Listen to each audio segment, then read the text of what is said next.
Network Entertainment.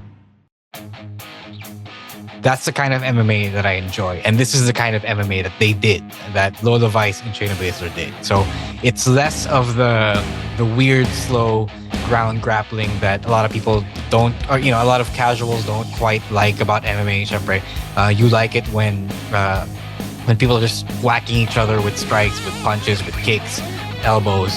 And I really appreciate it that they knew what they wanted, what they had to do when they were going for a shoot match.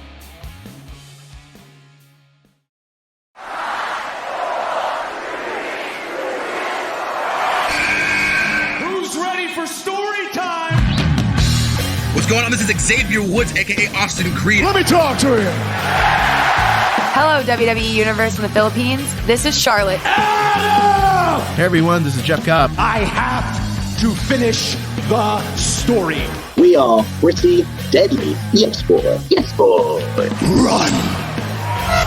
Bang! The sniper is shooting you down. This is TMDK's Robbie Eagles. Hey, this is the Cosmic Cactus, Paul London. Hello, my name is Ilya Dragunov, the Czar, the NXT champion, and you're listening to... And you're listening to... And you're listening... And you are listening... And you're listening to the Wrestling Podcast. The Wrestling Podcast. The Wrestling Podcast. The Wrestling Podcast. To the Wrestling Podcast. Yeah.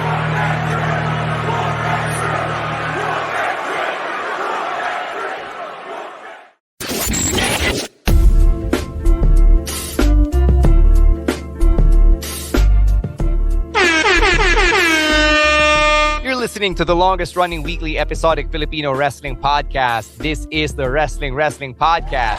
Stan T, Romoran, and Emile Nate checking in with our picks of the week. But before we get to the picks, we got to say thank you to our patrons who were part of our very first KTV patron night or patrons KTV night over the weekend sa Music 21 over in Timog. It was a lot of fun. We got to know a little bit more about yung mga kantang kinalakhan natin and how far people are willing to go, to express their love of music.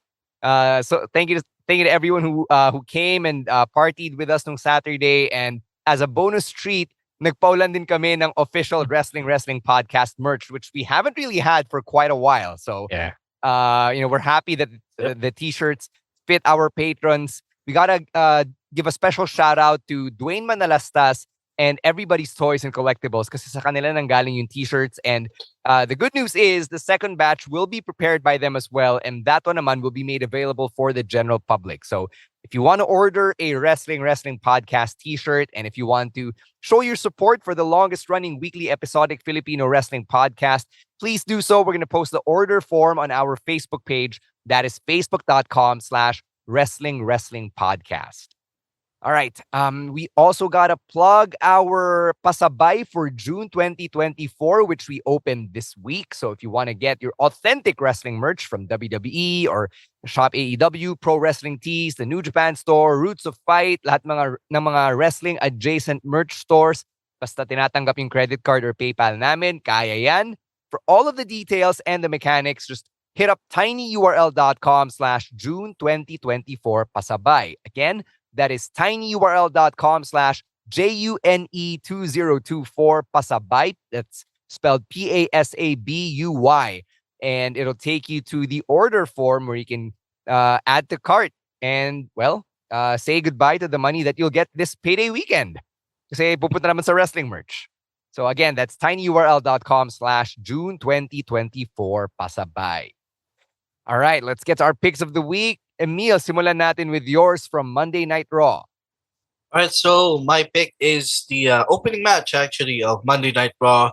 Last week, it was Sheamus versus Ludwig Kaiser. This was a hard-hitting match. This was a very solid opening to Raw. I'm glad na Ludwig is getting some singles matches na. Kasi after the breakup, he seemed lost for a while.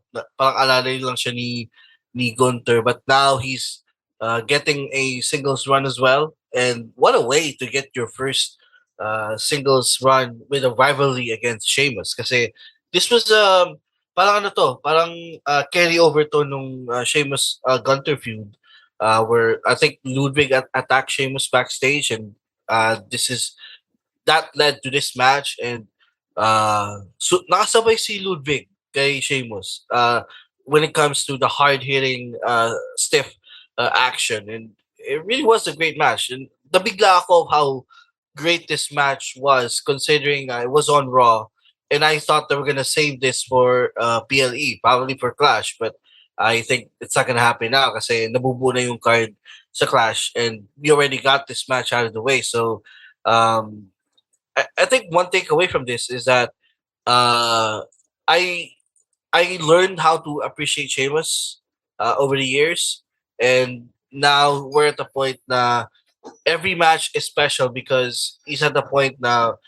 You know the end of his career is inevitable. I think malapit na siyang mag-retire. Um, Parang he's grinding out at this point, and every match that he has, he goes all out. But then for all the fans, and this was a great example of that. His previous two matches talaga, sobrang mas naging bigger Sheamus fan pa ako than I was before. And Ludwig Kaiser, the future is bright for him. Like parang I'm waiting for him to break out of the Imperium. Kasi he has so much potential as a singles guy. He has the mic work, he has the charisma, and he can go in the ring as well. So this was a good preview of what Ludwig can be as a singles guy. And again, this was a banger. Yeah, they probably were trying to recreate your magic now, Sheamus versus Gunther, which is not a bad thing. You're right. Ludwig Kaiser is pretty good as a single star. I mean that was his designation then before. Nagkataon lang na default tag team sila ni Giovanni Vinci because they were the underlings, the henchmen of Gunther, right? So it's fine. It's great that he's getting to show what he really is capable of. Yeah.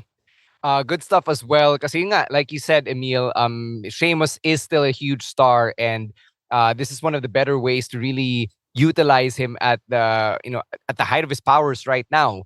Diba? Medyo gatekeeper role, I guess, because his job is to elevate Ludwig Kaiser, and if that means we get to have a hard-hitting match na Sheamus Gunther at Jace for Monday Night Raw, then we'll take it. So yeah, great pick for this week. Let's go to Chino's. And ito na, puro XT Battleground na itong mga pick na to. He picked the Women's North American Championship ladder match. And he said that it was a good opening match for a PLE that was one of a kind. And he said he could have picked any of the three women's matches on the card because all three were equally good. But he chose the ladder match because he always likes the everybody in the pool formula where they just let wrestlers do their thing and see what happens.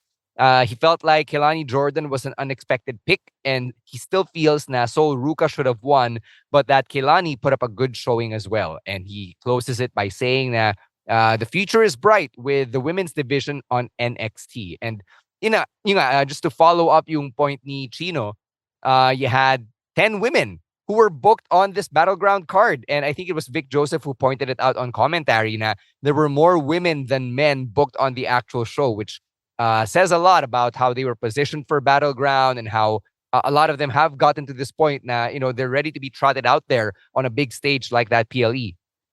Yeah, compliments to the chef, Chef Michaels. So no, it was pretty great. I understand why Chino picked it. It was a fun car crash match, and you don't often get to see the women have a car crash match, especially down on NXT. Diba? So that was really good. Everyone played their part well. Again, love Lash Legend in this match as the biggest woman of the entire pool, right? So a lot of good things about the women in this match. I think the NXT women's division is surprisingly deep. I've already made my comments about Kelani Jordynne in the previous episode, so go check that out if you haven't yet. And yeah, it was pretty fun. Everyone did not miss. Yeah. Yeah, this just proves na sobrang deep ng NXT Women's Division, and they were able to have a 6-woman ladder match without the champion being involved, and some of your some of your key players on the women's roster. So this parang it's like the glimpse of a future, just like the original, the first North American ladder match, which is weird to talk about since everyone from that match is gone or going to be gone from WWE. But this really looks like I don't know, it's a glimpse of what the future of women's division is going to be like 2 to 3 years, so even 5 years from now. And Kalani Jordan again, like I said, was a good pick as their first champ. And again, everyone did their part in this match. Everyone got their shine, and that's what you get when you have six talented women on the roster, and you let them cook. Yeah, one last note for this match. Ngayon ko lang nalaman na si Kelani Jordan actually has some RVD-inspired offense. Maybe I just wasn't paying attention before, but it was so obvious here in this match. Like her split-legged moonsault was called One of a Kind. Wink, wink, nudge, nudge. And if you Google Kelani Jordan, One of a Kind, may lalabas na picture where she recreated one of the iconic RVD photos where nakasplit si RVD tas may hawak siyang mabigat na dumbbell. And The Kelani Van Jordan Damme has lift. her own version. Yeah, the Van Damme lift. Kelani has her own version of that. So I guess she's an RVD fan. And, even though she is one of a kind, I guess that makes them two of a kind. So congrats to Kelani Jordan, the new NXT Women's North American champion. I've never heard. You don't really hear people being RVD fans. So it's either you're a Jeff Hardy fan, you're a Hardy Boys fan, you're a Rey Mysterio fan, or an Eddie Guerrero fan. But nobody ever comes out and says, I'm an RVD fangirl or fanboy. Ngayon meron na. In Kelani Jordan, di ba? Hindi lang natin alam if Kelani Jordan shares the same love for RVD's curricular activities. Those herbal solutions, yeah. All right. We'll take a break. When we come back, our latter half of the picks of the week. But first, a quick word from our other podcasts right here on the Pod Network.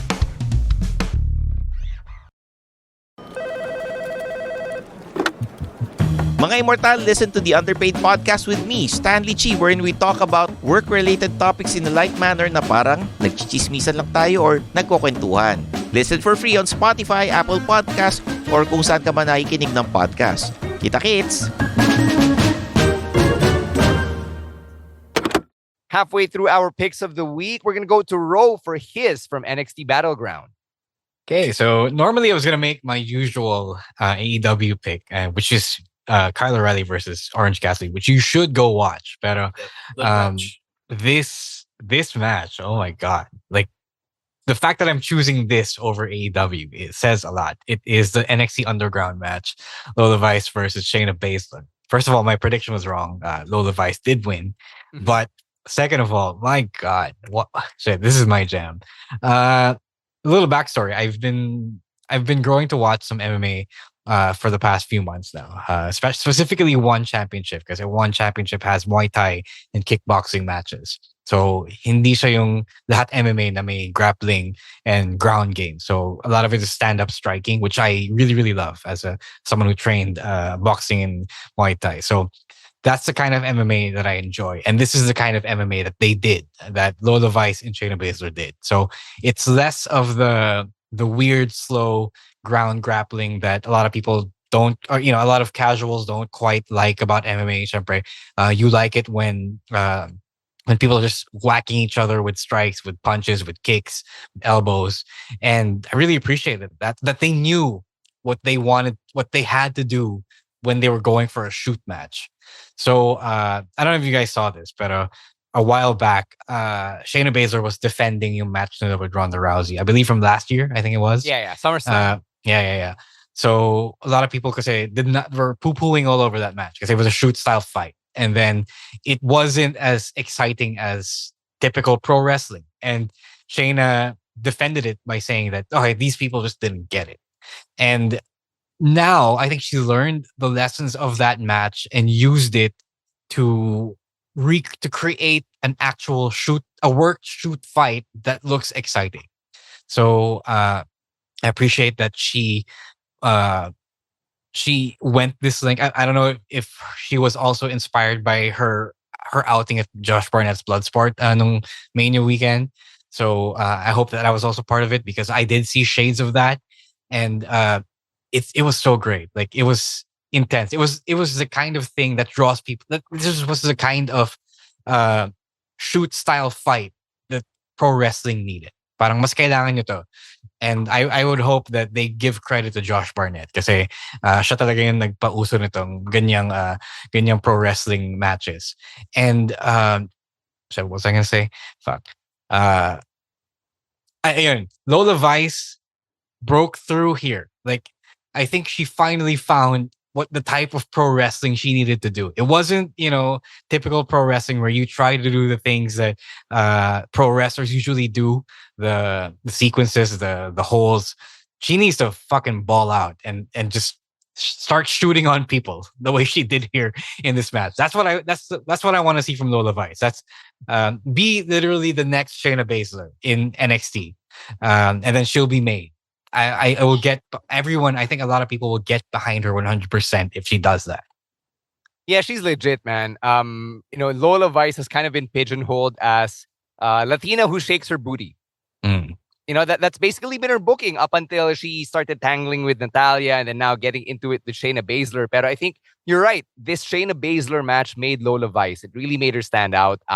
I've become a fan. Parang, kaya pala eh, di ba? You're also right that I think Shayna Baszler did figure something out here. And I think I would have expected her to figure it out more than Ronda. Kasi si Shayna naman talaga yung pro wrestler, diba? Ronda was a crossover star, but Shayna really went through the trenches of indie pro wrestling before she made it to WWE. So I would think na mas nasa wheelhouse ni Shayna Baszler to. Really fun how they were able to take their act around the UFC Apex. Doon sila nagbugbugan. It was also it felt different from all of the underground matches we've had in the past, whether Raw or NXT. And I think this is as legit as we could get. And the fact na this is the closest thing we'll probably have to a Bloodsport match under the WWE banner is a compliment to both Shayna and Lola Vice because of the job that they've done here. Yeah, I was thinking about it earlier, and in a weird way, I feel like this is the introduction of, for some people, this is their introduction to Bloodsport. Like, I'm sure kasi, like, Bloodsport is a thing, but I don't think a lot of people have seen how a blood sport match works. And for the people who watch Battleground and haven't seen a Bloodsport match, this is basically how a Bloodsport match goes, with a little bit of WWE flavoring to it. Mahaba lang siya. Yeah. For those who don't know, Bloodsport matches typically end really quickly kasi shoot style. Yeah, it shoots that. So again, also agree na this was Lola Vice breakout match. Even coming to this match, I thought if Lola Vice would do great in this match, this would be her breakout match, and it certainly was. I the one thing I love about this is that right after Lola Vice fucked up Shayna Baszler with with the knockout, she immediately goes back to shaking her booty. Yeah, that's Yun something I forgot. niya, diba? Yun yung pinagalaban niya. Yeah, the right to do that. Yeah.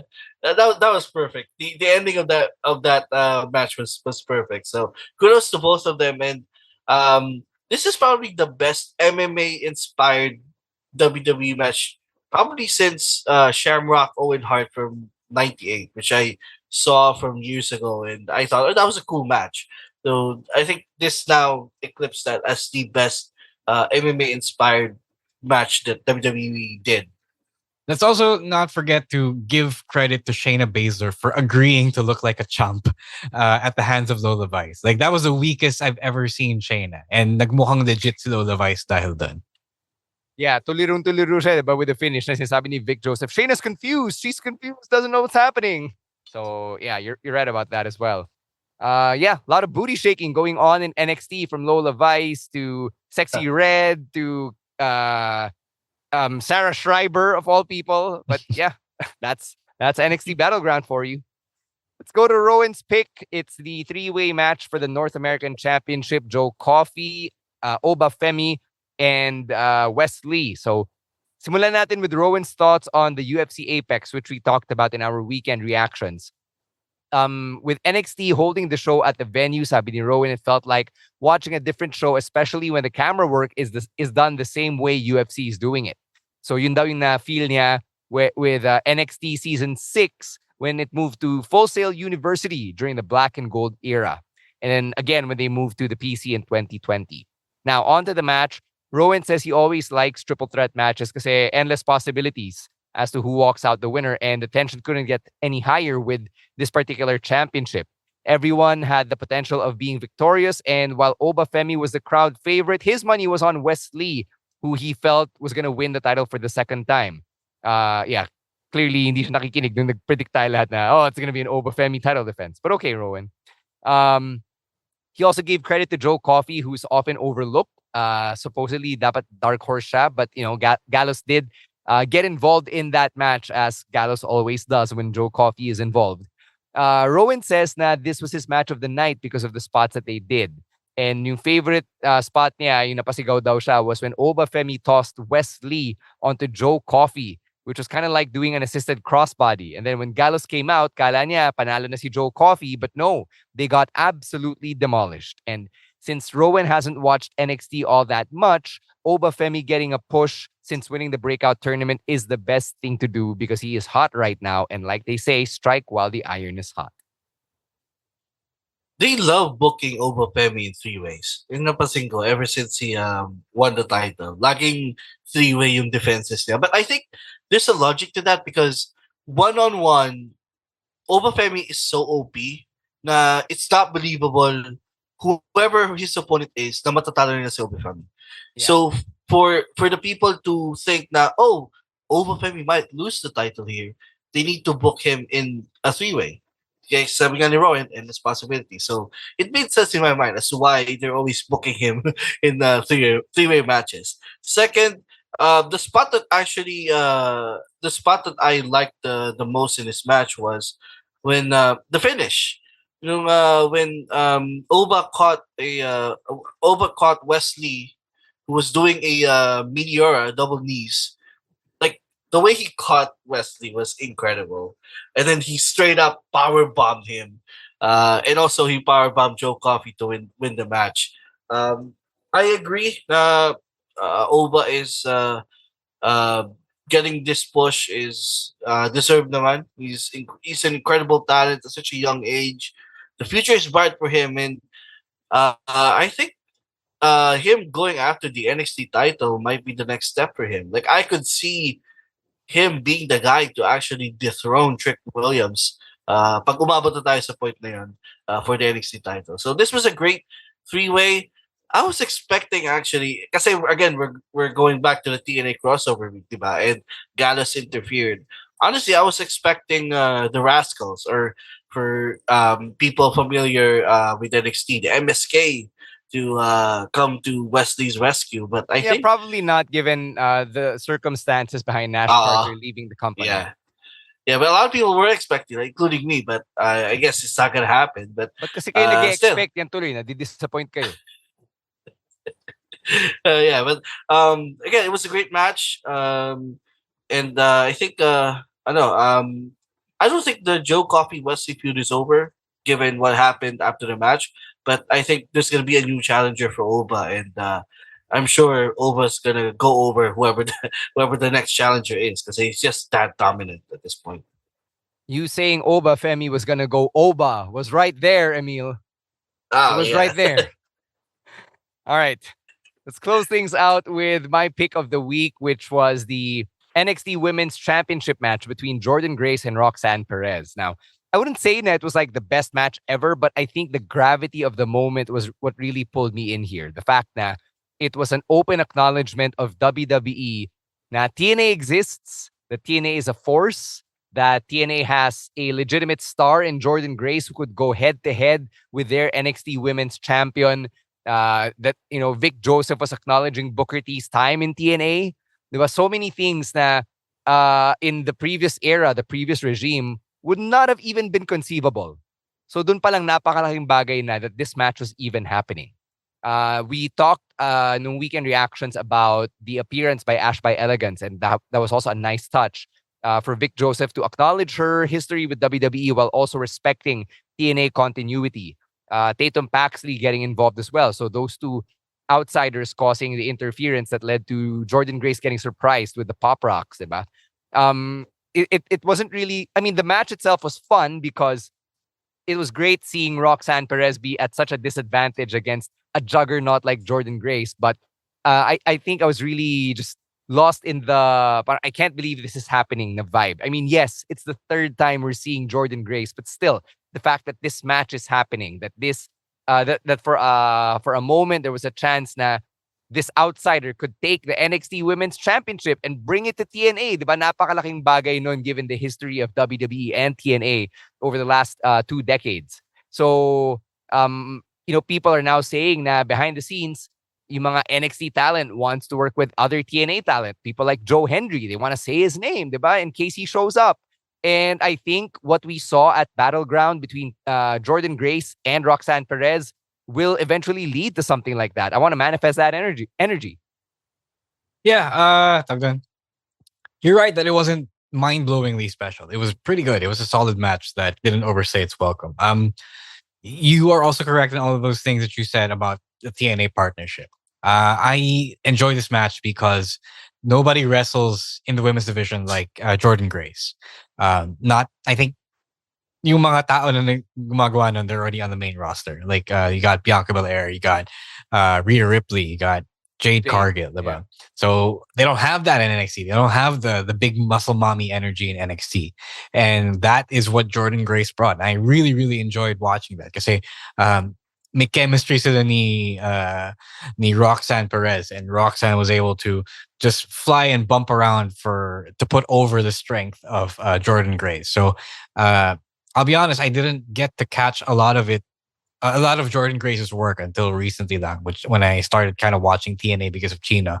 And I enjoy that she really brought her stuff and had a better spotlight, a better stage rather, to show it off here in NXT. Really is something. The exposure, the wrestling for exposure, but it really does pay off sometimes. Yeah, I agree. This is pretty much her first time that she really showcased. Her,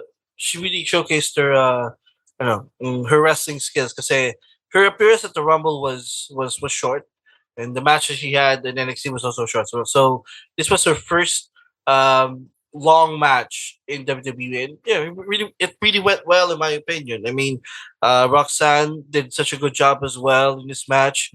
The finish was also nice. With the angle that they did with Paxley and Ash by Elegance, and then Roxanne there coming away with the victory.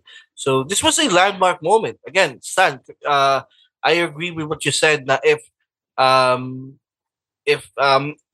something happens in the future or this continues moving forward, this will be a landmark moment. This is where it started, and so this match will be iconic for that. And again, I like the new gear ni Roxanne Perez, because that's the one thing I've been noticing ever since she turned heel. Na parang she hasn't changed her look, but I think this is the first time na she looked different. Her gear was different. Mature woman wrestler, if you will. Yes. Yeah. Parang hindi na siya yung prodigy. Hindi siya pabebe. Hindi siya pabebe. Yeah, exactly. Yeah, so it was a step up as well for Roxanne Perez. And if you saw this on Twitter, I don't know, I'm not sure if you did, when they did a backstage promo with Roxanne, a certain Phil Brooks was there. Parang they did something of an angle there. Na she was telling her some advice, and then Roxanne told her to go off, and basically calling. No, to F off and calling him a hypocrite. He called him a hypocrite. So that was again a very nice touch, and but she'll really go and call AJ Lee mom. Yeah. And so I feel like they're all really going out with her heel run here, and they've been checking off all the points, all the bucket list as a heel here for Roxanne. All right, so those are our picks of the week. And if you want to get yours in, or if you want to talk to us about our choices for picks of the week, then go ahead and hit us up at Wrestling2XPod on TikTok and on Twitter. Individually, it is at EML_Meister, at Row is War, at Monday Night Rowen, at Chino Supersized, and at _Stan C. We will catch you on Thursday for our weekly live stream on the Facebook page at 7 p.m. and on the YouTube channel as well. And all of the episodes we've recorded so far, yung Wrestling Fan 101, Weekend Reactions, the audio-only versions of the live stream, they're all on our Spotify feed. So please go follow us on Spotify. And if you haven't yet, please leave us a 5-star rating after you check out an episode. All of our events and pasabays, that's sa Facebook page din yan, facebook.com/wrestling podcast. And we're going to have to cut this episode now so that we can get back to our regularly scheduled programming. And we'll catch you on Thursday for some new wrestling talk. For Emile Nate and Ro Moran, as well as Chino Liao and Rowan ASH, who can't be here on this recording, my name is Stan C, saying thank you very much to Babyface producer Jasper and the Pod Network for the work that they do behind the scenes. And to you, our dear kapodcasts and outcasts, please stay safe, stay dry, and don't be a dick. Wrestling Podcast. Out. Later, outcasts. Peace. The opinions of podcast creators, hosts, and guests are not necessarily reflective of the official stance of the Pod Network Entertainment, its hosts, or other network programs. The content created by the people behind the podcast is personal and not meant to harm any religion, ethnicity, group, organization, company, or individual.